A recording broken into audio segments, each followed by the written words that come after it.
Okay, Shannon information theory.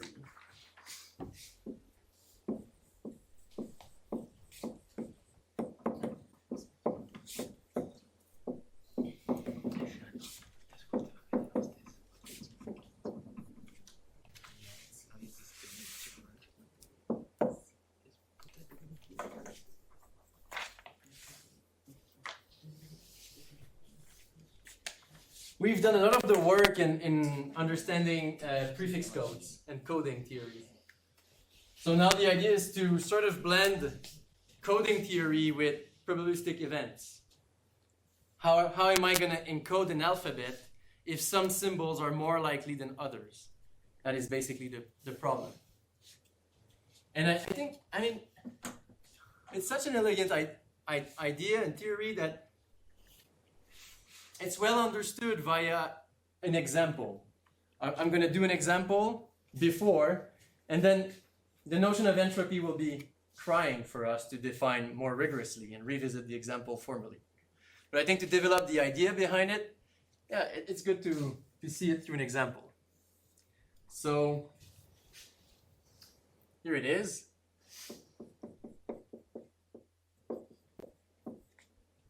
Eight horses race.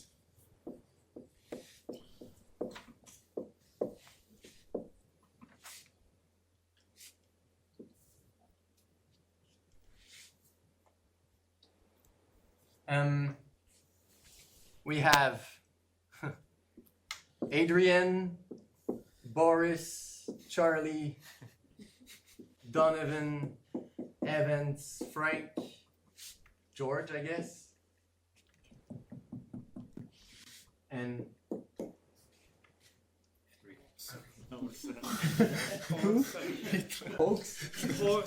Horse. I like it. So this is the horse's name.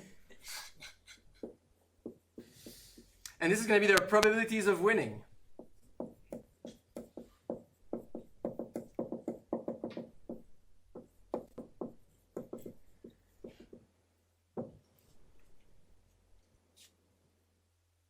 Adrian's really good. He has 1 chance out of 2 to win. Boris is quite good. He's got 1/4 of the chances to win. And then Charlie 1/8. Donovan 1/16. Evans 1/64. 1/64. 1/64. And 1/64. You should just double check me. These 4 together is 1/16. Yeah. With this one it's 1/8. With this one it's 1/4. With this one it's 1/2. And then we have 1. So it works. At the end of a large number of races, important.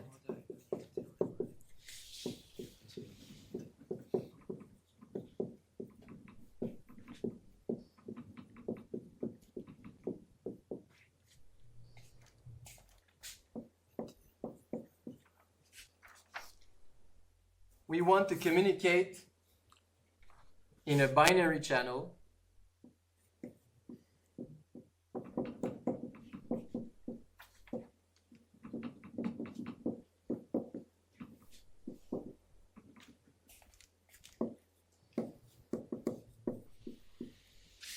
binary noiseless channel. Noiseless because we should not care about errors coming in the channel.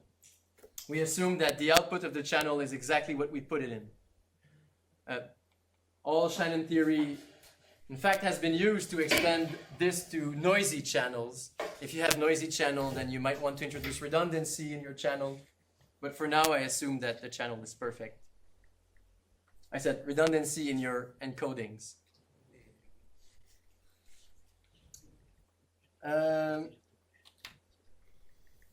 So yeah, we want to communicate in a binary noiseless channel.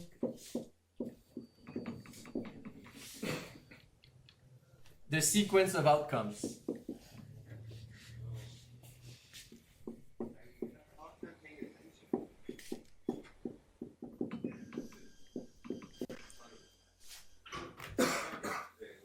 how can we minimize the average number of bits to transmit? That's one question.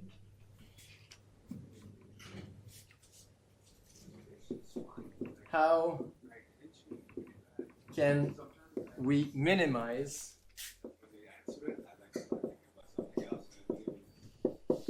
the average number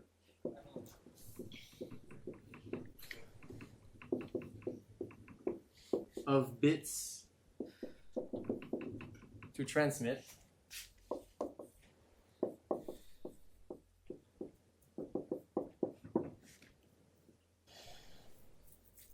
In fact, that's the core of Shannon's information theory idea. You just use shorted codes for A and for B. So you keep it proportional, so you are sure I keep it proportional? to the probability, to the inverse to the probability. like the shortest one, the shortest code you assign it to A. Then the second shortest one you assign it to B. The third you assign it to C.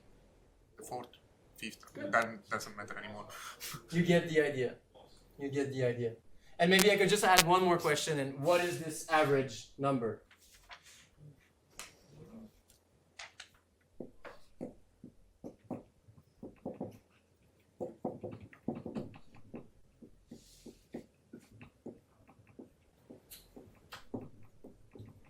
So the average number of bits to transmit. Okay, so the example we have 8 horses running. They're going to perform many races. And at the end of the day, we want to communicate the outcomes of the result. So perhaps it might be A, D, F, B, B, A, C, D, E, G, G, H, A, C, B, and so on. It's going to be a long string that's going to be my result of of the races. It's going to be the result of the races.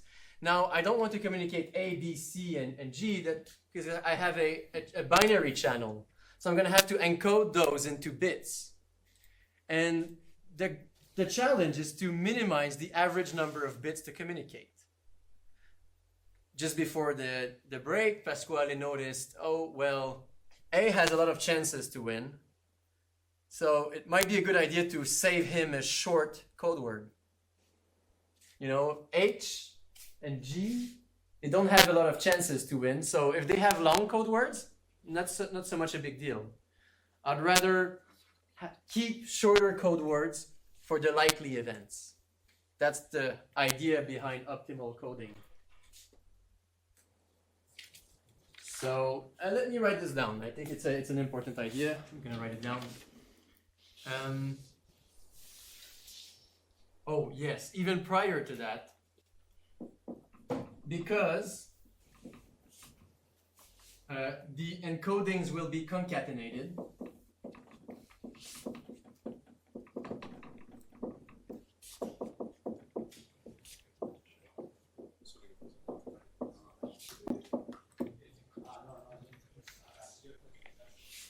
We need a uniquely decodable code.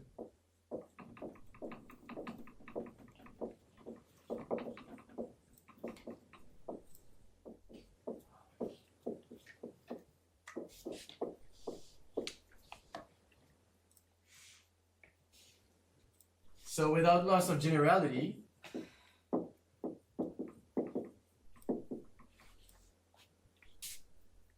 we shall take a prefix code.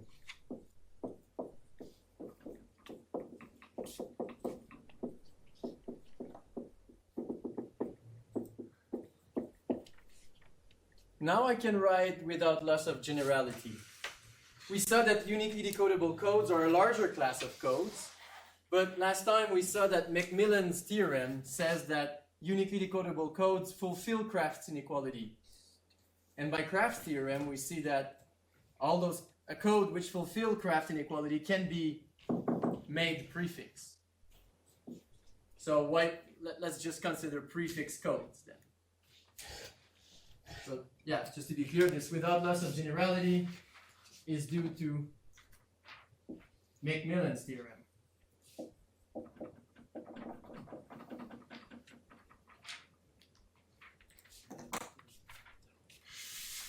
Okay, and now I come to what I was saying just before. The general idea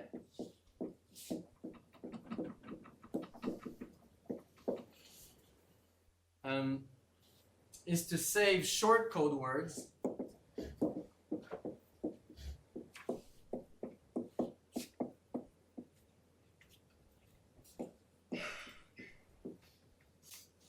for probable symbols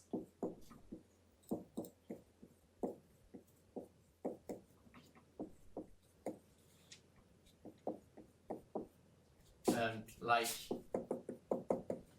A and B, and use long code words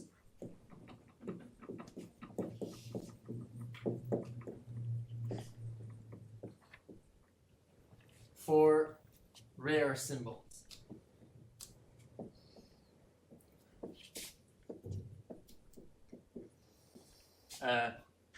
Like E, F, G, H, for example.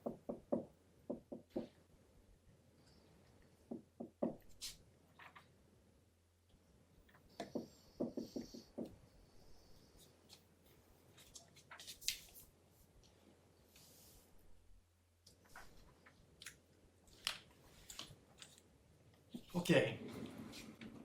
Now, for this specific case, I picked the numbers rightly to make it an easy example. It works well. And recall the proof of Kraft's theorem. The proof of Kraft theorem gives a method.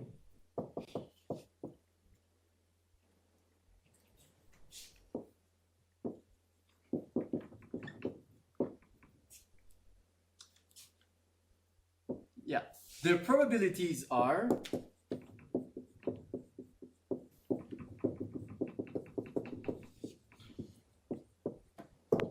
now that's just a convenient way of rewriting them.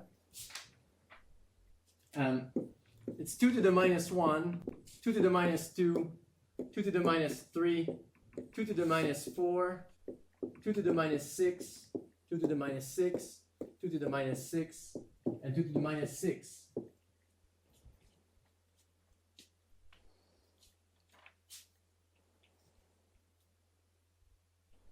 Because they're probabilities, they sum to 1. In particular, they sum to something smaller or equal than 1. So we've got a bunch of 2 to the minus some integers, which sum to 1, so they sum to something smaller or equal to 1. So the bunch of numbers 1, 2, 3, 4, 6, 6, 6, 6 fulfill the Kraft inequality.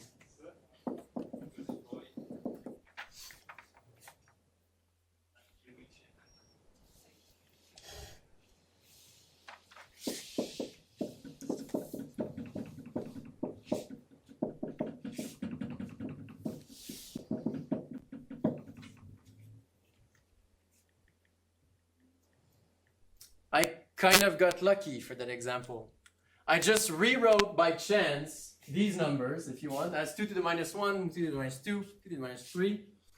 And then I realized, oh, that's a bunch of numbers that are of the form, just to remind you, the Kraft inequality was sum over I 2 to the minus Li, where Li was some collections of natural numbers. And when they're smaller or equal to 1, which is the case for those numbers, so the bunch of numbers, the LIs are 1, 2, 3, 4, 6, 6, 6, 6, they can be understood as the length of a possible prefix code.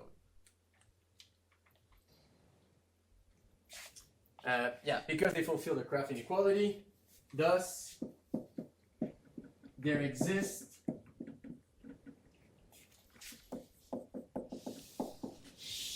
a prefix code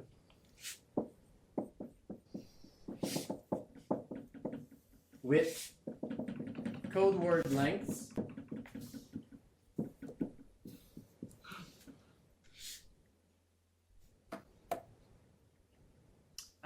I said with code words of these lengths.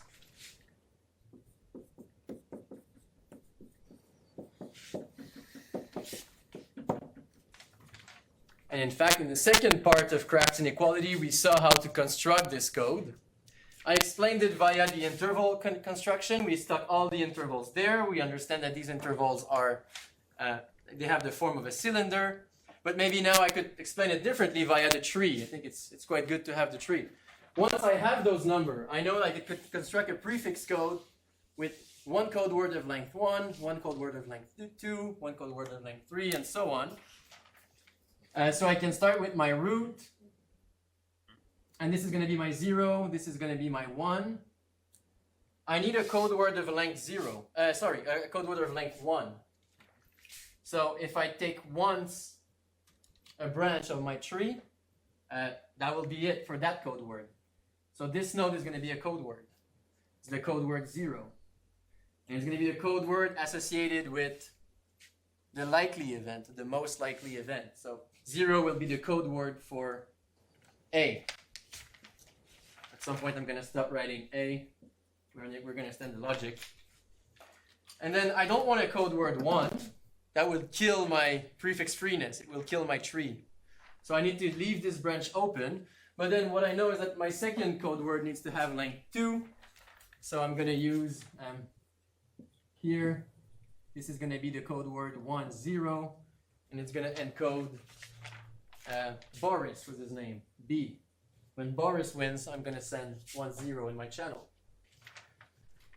And I keep this branch alive. Now I need a 3-bit code word. So it will be this one, 1, 1, 0, 1, 1, 0. That's what it means. That's encoding when Charlie wins, and so on. I need a branch for 4. 1, 1, 1, 0. And then you'll need all 4 remaining. Yeah, exactly. That's 0, that's 1. Then I'm going to keep this alive, alive, alive, alive. 0, 1, 0, 1, 0, 1. And I'm going to keep these 4 nodes.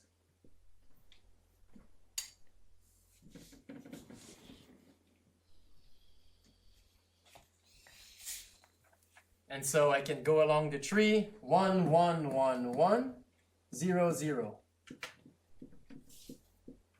1, 1, 1, 1, 0, 1, 1, 1, 1, 1, 1, 0, 1, 1, 1, 1, 1, 1.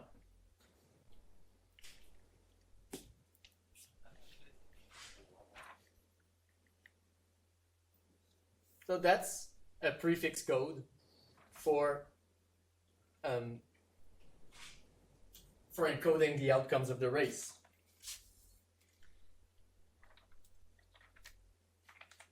Now, the expected number of bits to transmit.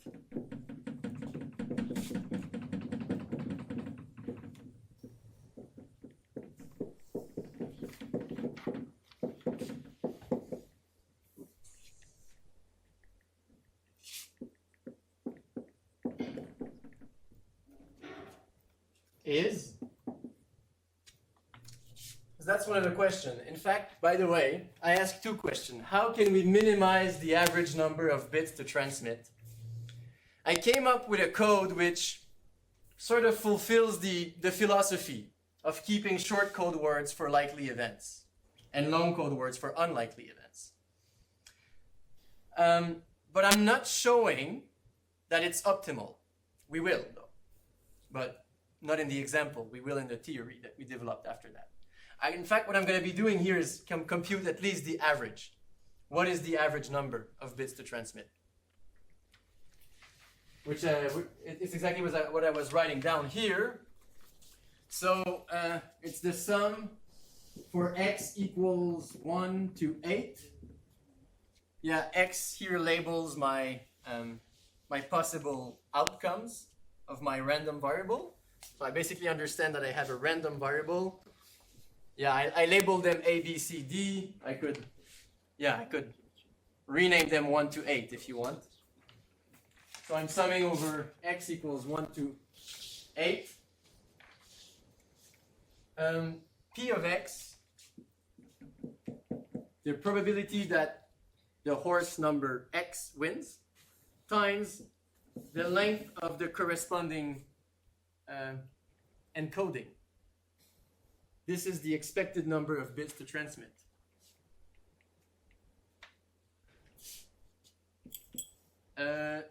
Before we actually carry this computation, I think it's nice to just rewrite it, because L of x and P of x is redundant information.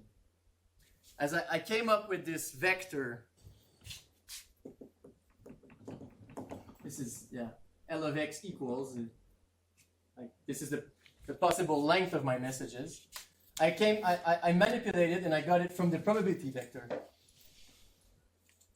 So how did I get that? Well, 1 was the exponent here, 2 was the exponent here, 3 was the exponent here, and so on. So if you take the log of that and you take the minus, you get the L.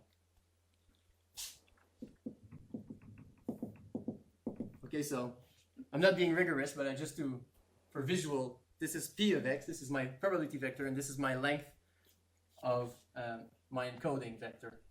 So yeah, I sum over all 8 possibilities, probability of that possibility, and then we said, it's minus the log of P of x, which is a positive number despite the negative sign. So maybe I can rewrite it like this. Sum x equals 1. Oops, sorry. My 8 went for a nap, so it became infinity. He was sleeping. Exactly. Yeah. I guess we're much more used to write infinity on top of a sum than 8. What are the odds of us stopping at 8? But this time it's 8. 8 and 8. Yeah, so I'll just rewrite it like this. P of x log 1 over P of x. Which makes clear that that's a positive number. Because what's inside the argument is now larger than 1. And as we shall see, this is the entropy of the random variable x. That we denote a capital H of capital X. Capital X is the random variable whose distribution is P of x.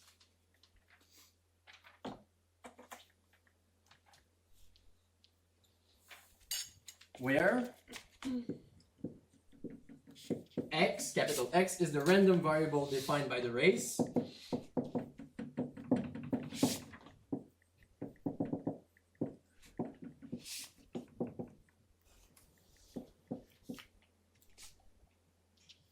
And capital H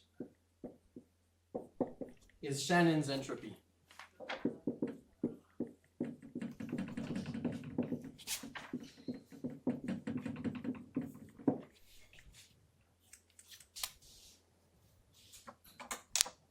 Now for fun, we can actually compute this. Because what I wrote down on the right side is, I went into a more abstract way of writing it to get what we will want, Shannon entropy.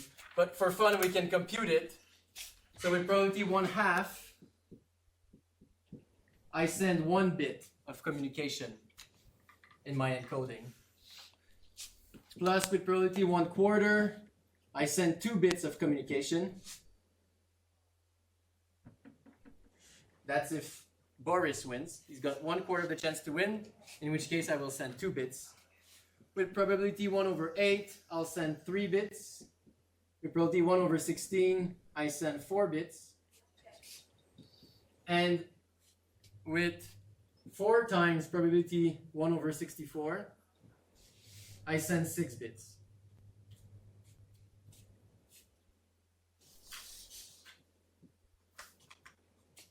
been a while I haven't computed this kind of thing. Let's do it.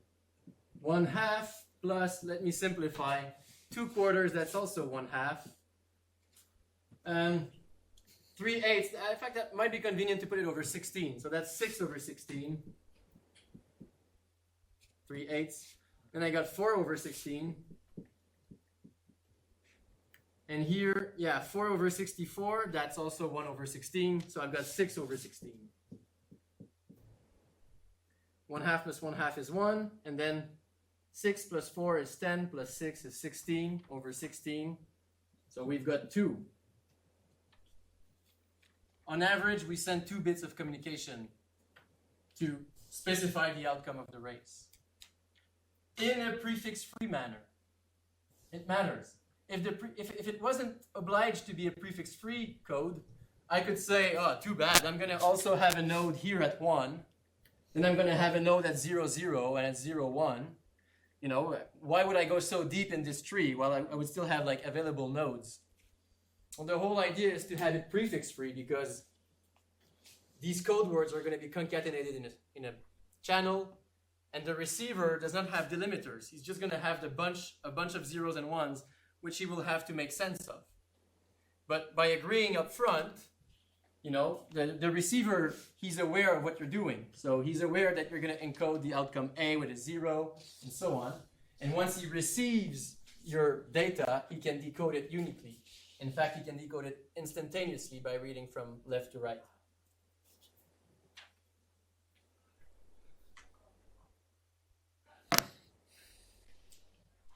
Any questions? No? So, yeah, I won't write it, but in fact what we've done is that we've answered the second question, but we have not yet showed that we can't do better. As we shall see,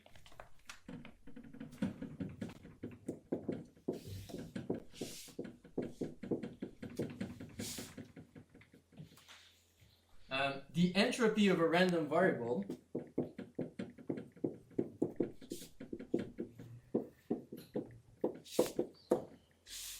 is a lower bound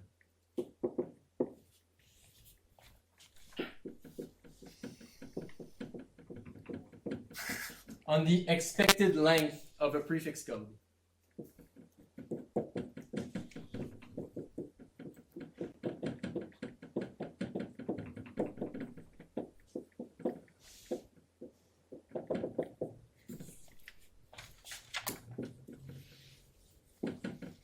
Prefix code for that random variable.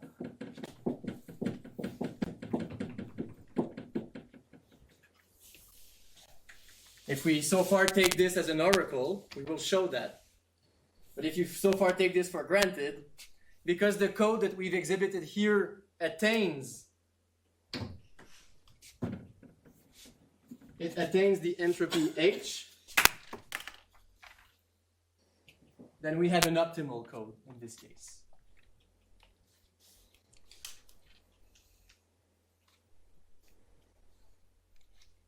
Are there any questions?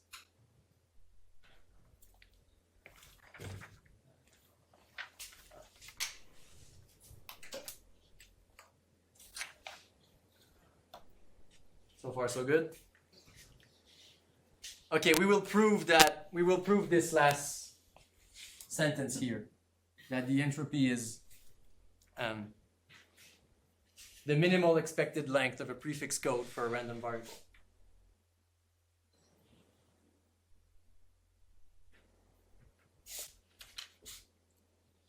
I think I just hided the... It's like on the right. Yes, there you go. Thank you.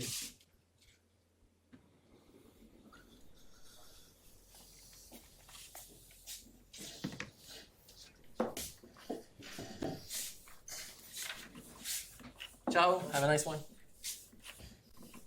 Yeah, Pasquale kindly asked, like, oh, I will have to go, do you mind?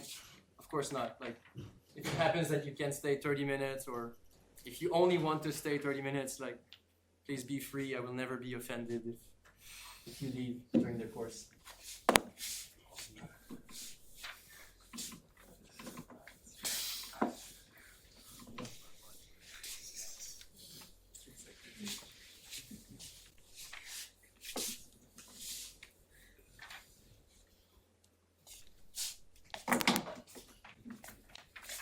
optimal codes.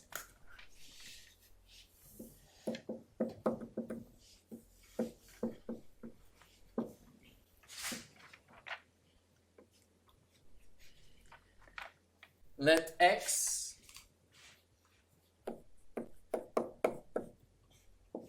be a random variable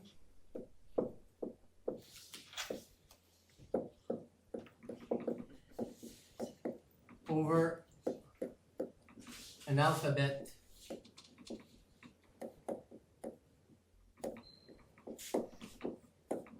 X.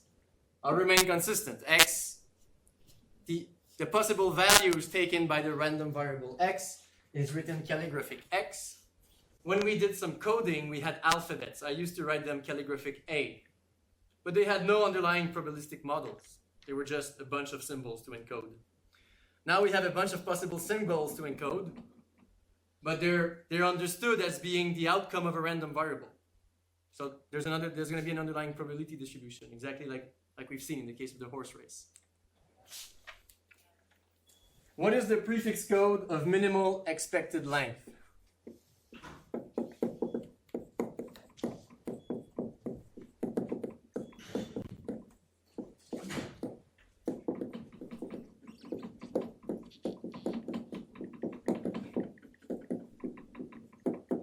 That's the problem we're going to tackle.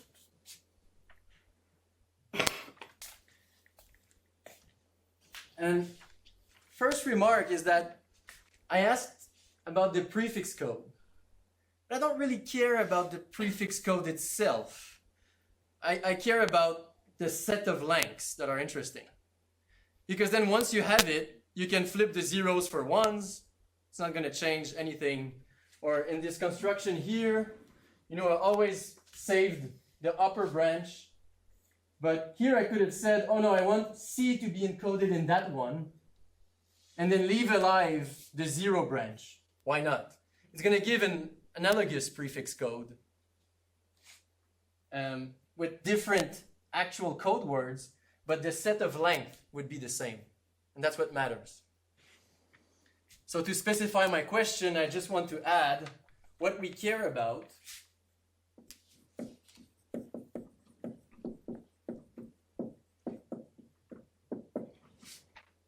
are the code word lengths.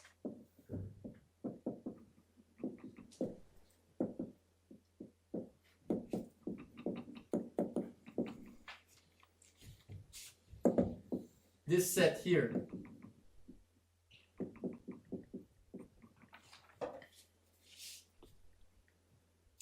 For as many elements as I have in this alphabet, I will have a length of a corresponding code word, and that is the set of all possible lengths.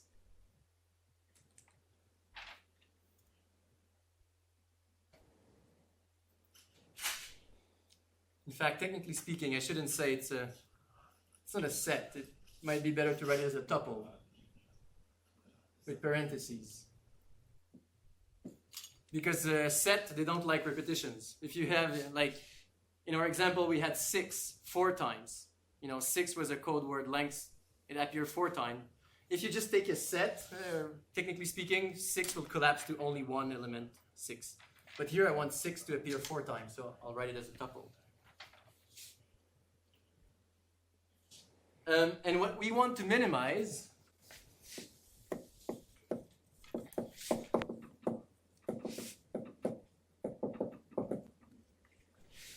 L equals sum over little x and cal x of p of x times 2 to the minus L of x.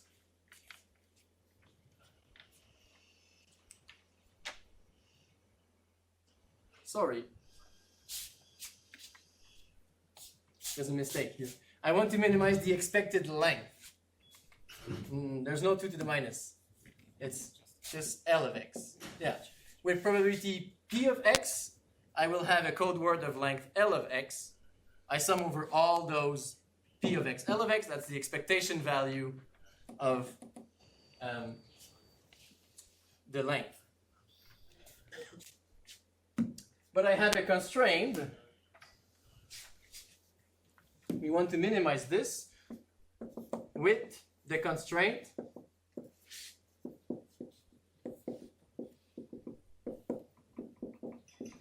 that here comes 2 to the minus L of x, sum over all x in cal x, 2 to the minus L sub x is smaller or equal to 1.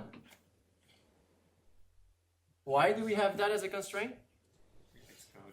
Because we want a prefix code. So by Kraft's theorem, it must fulfill that.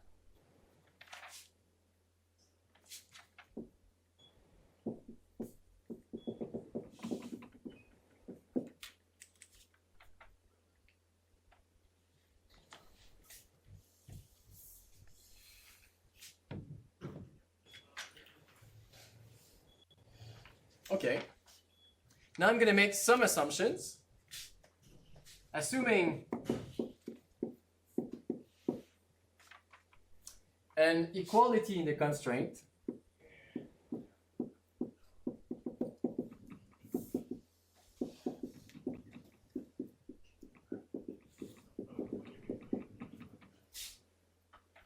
and omitting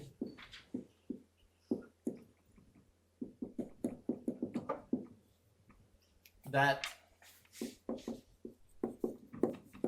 the lengths are natural numbers, I'm going to take them as to be real numbers for my minimization problem. It eases the problem.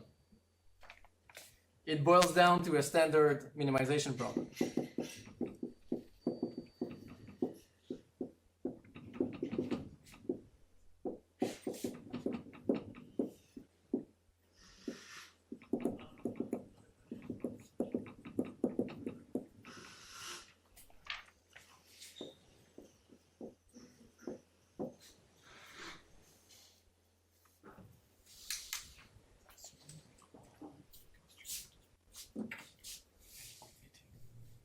So yes, what I wrote here is that I'm going to assume that equality in the constraint, that constraint.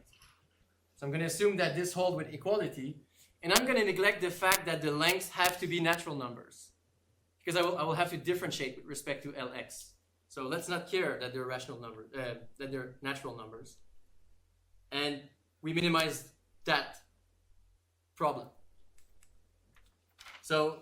And yeah, what I have now is I have a quantity j to be minimized, and j is going to be just like L, sum over p of x, L sub x,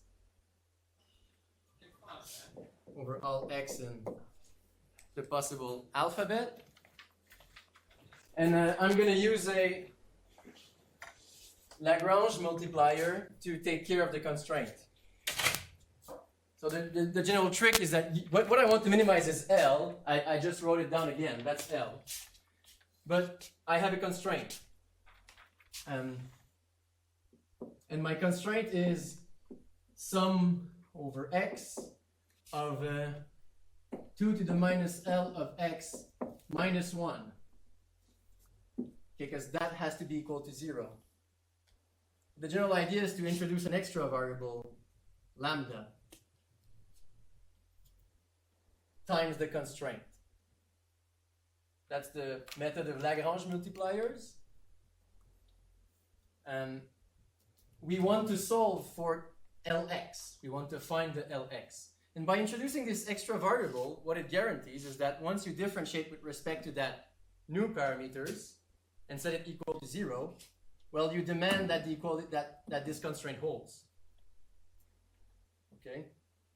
So that I'm not going to redo a course on Lagrange multipliers, but that's the generic idea. You introduce an extra parameter to take care of the constraint. And what we want to do is to minimize this, so we differentiate with respect to our variables Lx, and we set them equal to 0. So I have del j, del Lx. Let me differentiate with respect to Lx prime, because I sum over small x. So x is going to be my dummy variable, it sums, and x prime is a specific one. And if I differentiate this with respect to Lx prime, all the terms in this sum vanish, except Lx prime. And I differentiate p of x prime, Lx prime with respect to Lx prime, and it just gives me the coefficient p of x prime.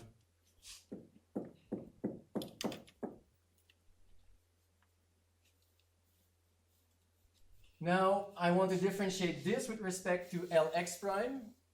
The minus 1, it falls away. So you realize that the constraint that it's equal to 1 is not that harsh a constraint. It could have been equal to another number smaller than 1, and it will not change the analysis because this number would die. And then I differentiate this with respect to Lx prime. So I have minus lambda 2 to the Lx prime. And I need a log. ln 2. The minus come from the fact that that will be the inner derivative. Once I differentiate this, there will be the inner derivative term, which will crop up the minus. Now the derivative of 2 to the L something is the same thing. It's an exponential function up to this correction logarithmic term, well, ln of 2 term.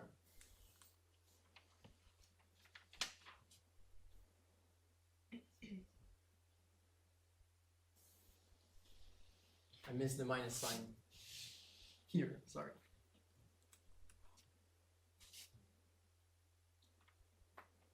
Okay, and I want to set this equals to 0. If and only if.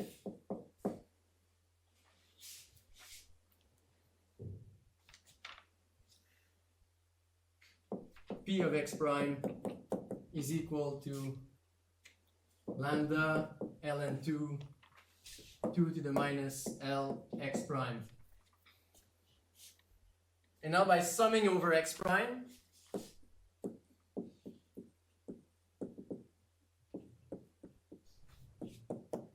we find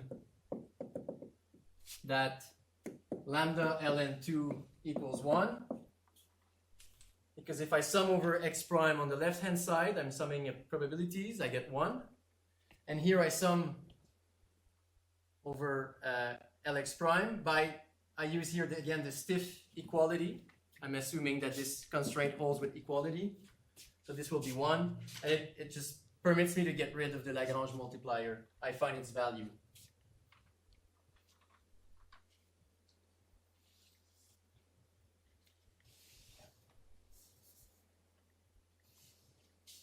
And we find that the minimal expected length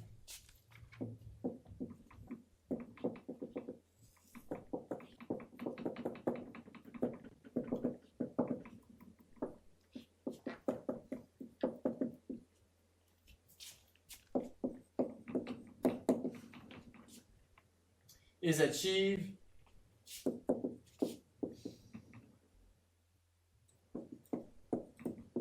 with code word lengths, code words of length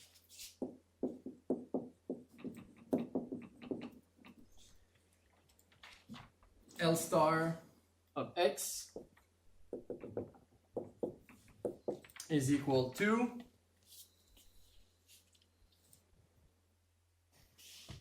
we just rewrite this. Once I find that, I've got P of x prime equals 2 to the minus L of x prime. And so I need to isolate for Lx prime here. I take the log on each side and I have a minus sign. So minus log of P of x.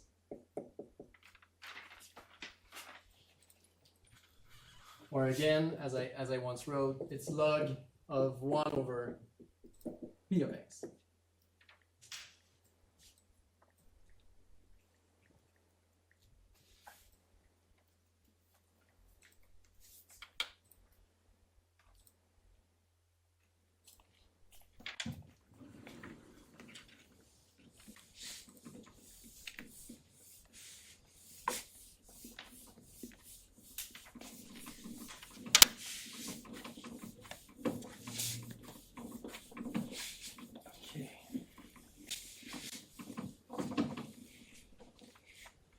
and the expected length is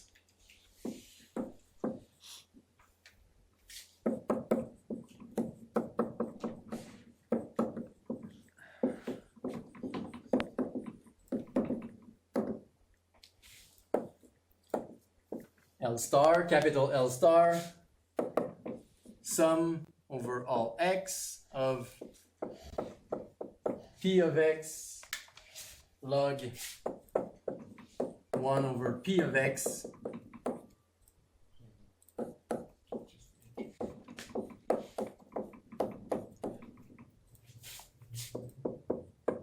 which is the entropy of the random variable x.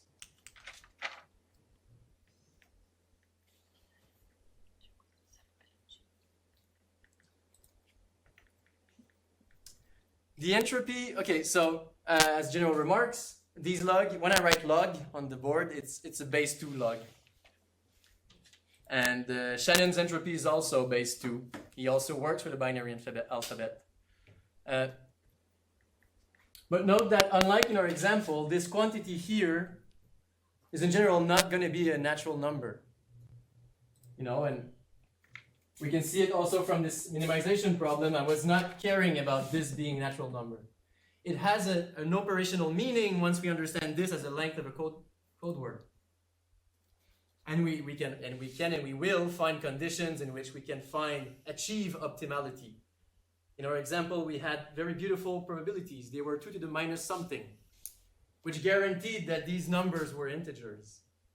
In general, that might not be the case, but still the entropy is defined. The entropy doesn't bother this functional whether or not this is an integer. You can just define it like that. Which is our next step, definition.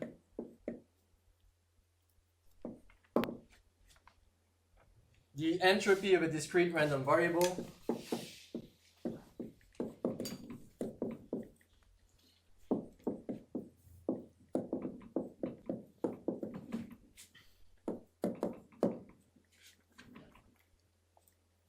x is defined as h of x. I'm just repeating, but yes, this was the solution to our minimization problem, and this is now a definition. Sum over all the possible values of that random variable, probability of that value, log of 1 over that probability.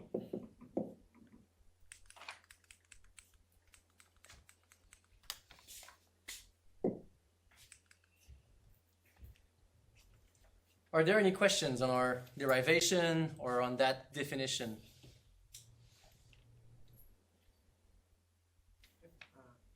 Yeah. If we assume equality in the constraint, we don't have to do any minimization, right? Because I can show that I cannot shorten any of the code words, because if I shorten any code words, I would go over Kraft's inequality. And if those are the optimal code word lengths, I would naturally just assign the smaller one to the higher probable one and the larger one to the least probable one. Like, I don't know if that makes sense. Like you could just argue that, like, if you had equality of the constraint, Yeah. no code word can be made smaller in the set of code words. Mm-hmm. And like once you know that, like, I think you can very easily show that the best ordering is the one with the highest probability one getting the smallest code word, because otherwise you would have a contradiction. I think you'll find a problem. Like in this example here, I had 8 horses. Yes. A prefix code could have been all 8 code words of length 3. Right. It fulfills the Kraft inequality. Right. And then I'm going to try to apply your argument again, but Sure. I'm not grasping the idea that I reserve a short code word for the likely events. Yeah, that's right. Yeah.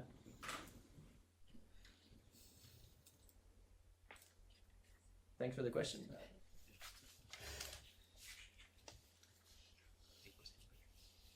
Okay.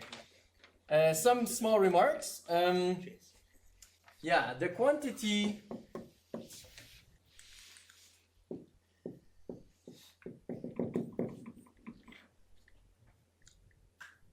log. So I'm gonna keep some space. It's sort of stuck.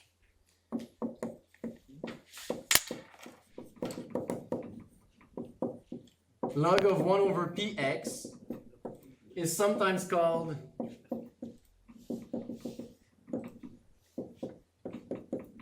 the surprise.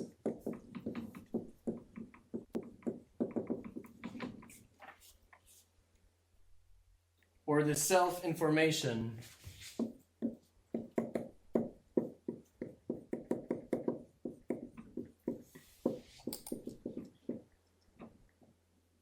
Of the event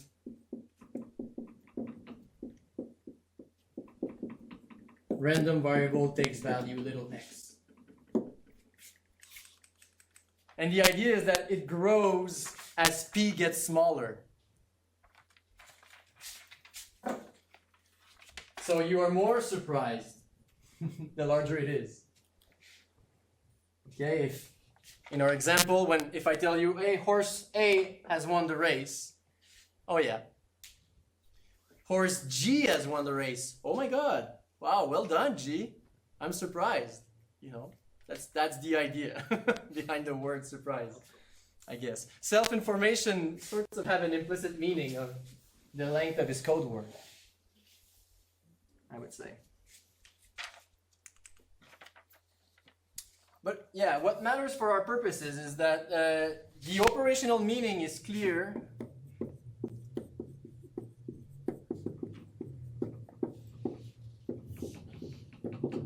The operational meaning of entropy is clear from our derivation.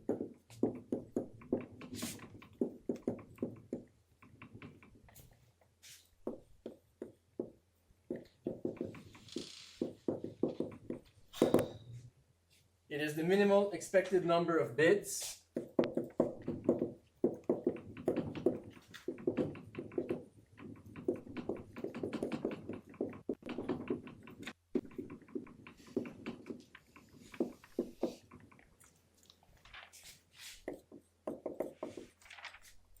to communicate the outcome of a random variable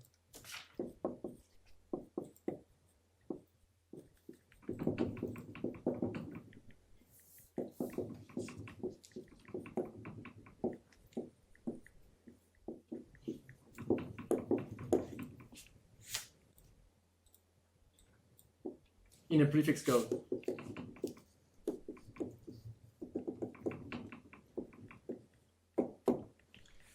Or by Macmillan in any uniquely decodable code.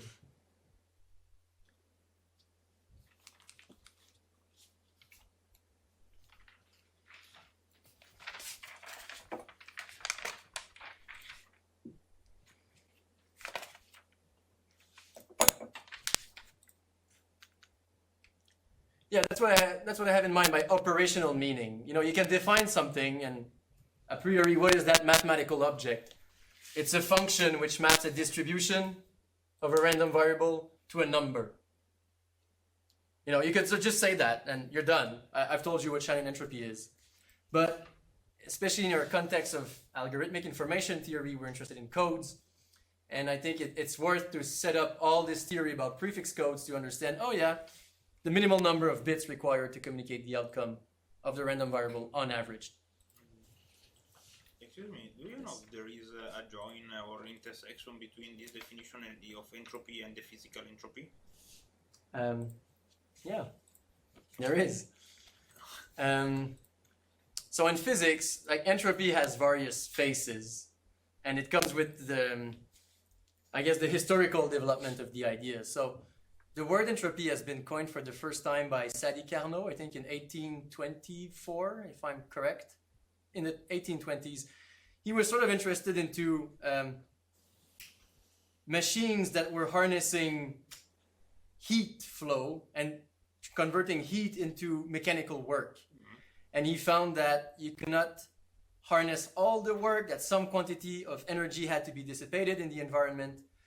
And he defined entropy as some ratio of heat with temperature. A priori, we're very, very, very far away from bits, like a measure of information. But then Boltzmann had a more elegant idea. He defined the entropy as being the log of the number of microstates in a given macro state. So if I have a state of a physical system which has 2 to the n possible configuration, Boltzmann entropy is basically n. And right away we get much closer to Shannon's entropy. Because what Boltzmann did, if you want to understand it as a random process, he sort of assumed that out of the 2 to the n possible configurations, they're all equally likely.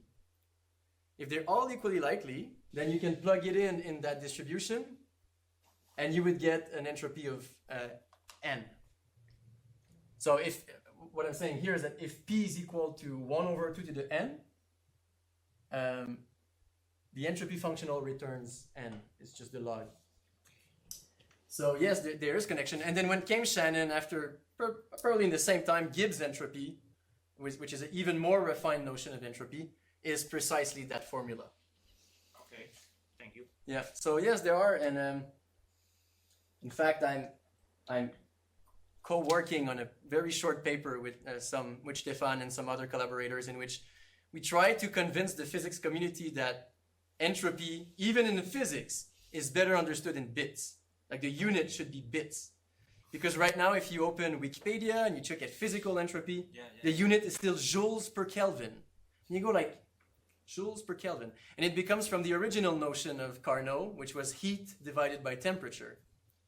And I think it's quite abstract well, not abstract, but it obscures the meaning of entropy once you really insist that it should be understood as joules per Kelvin. You scratch your head and you go like, what's joules per Kelvin?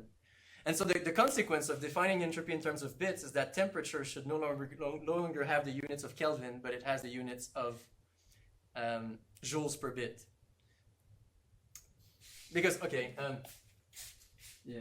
And that's a side note, and it's like a personal project, but since you asked the question, you have that energy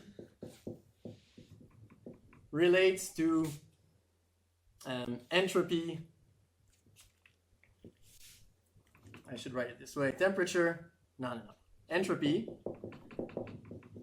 was originally defined as some quantity of energy divided by some temperature. These two concepts historically came first. So this one had the joule, and this one had the Kelvin as a unit of measurement. So entropy inherited the unit joules per Kelvin. If you really embark information theory, even in thermodynamics, which I think we should, you really see, well, entropy has the units of bits, if you are to give it any units, because it's expected number of bits to communicate. So if entropy is supposed to have bits as a unit, and you don't want to play with joules, then the consequence is that temperature should be measured as joules per bits, basically. Yeah, and that's the title of the paper we're working on. It's temperature as joules per bit. Because we're trying to convince the physicists that bit is a nicer way of understanding entropy than joules per Kelvin. And by the way, we're not the first one suggesting the idea. If you look at like Bennett's thermodynamics of computation and Landauer's principle, it's been a sort of a 40-year tradition that, oh, hang on, entropy really has an informational meaning, and maybe its correct unit should be those of information.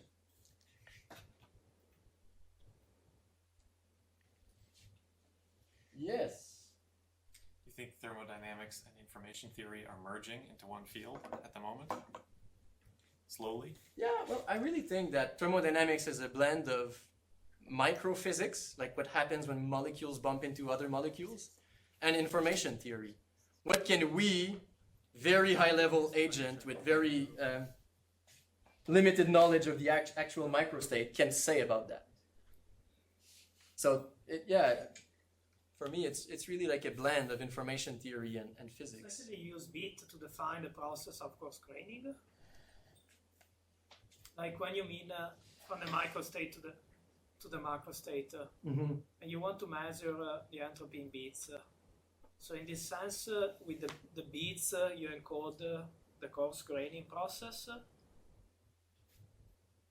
Okay.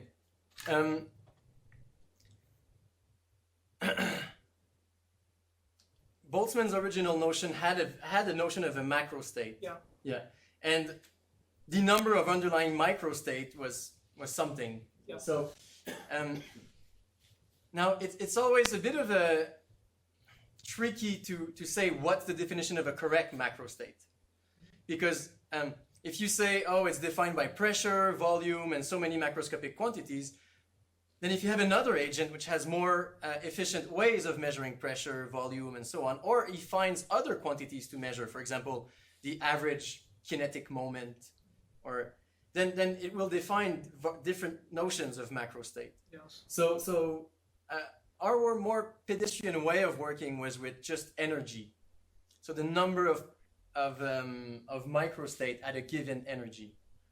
And yeah, in many quantum theoretic systems, you have, the ground state has so many possible ways of being, the ground state of energy. And if you give it some quantity of energy, it will always have a finite amount of configurations also.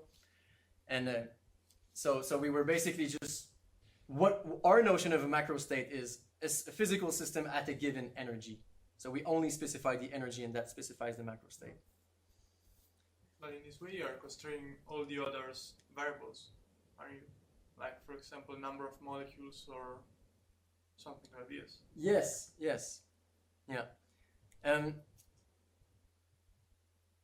Is that the identity of the system?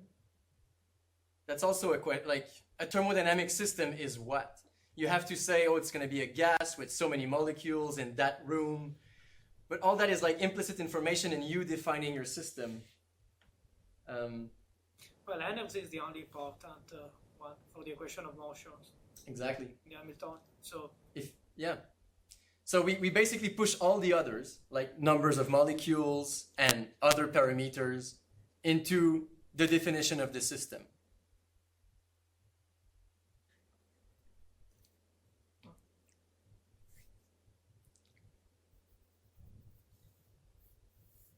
If we speak about it, I'll invite you. But actually, Sophie did speak about it in our seminar 2 weeks ago, so Yeah. I guess you missed the boat. Yeah. It can get a bit messy because you realize quickly that how am I to say that my thermodynamic is this and I've understood everything? Maybe there's some underlying physics which will increase the number of microstates. So we work a lot into assumptions, but at the end of the day, it becomes a model. We have a model in which we say, this is the possible microstates of my system, and we can count them in this way. And then Boltzmann's idea was to, a modern understanding of Boltzmann's idea was to impose a uniform distribution of all possible microstates. So this is where the log comes from. And if you have a non-uniform distribution of all your microstates, then you need to have Gibbs entropy, which is just that formula. I'll stop here for today, but be free to keep chatting.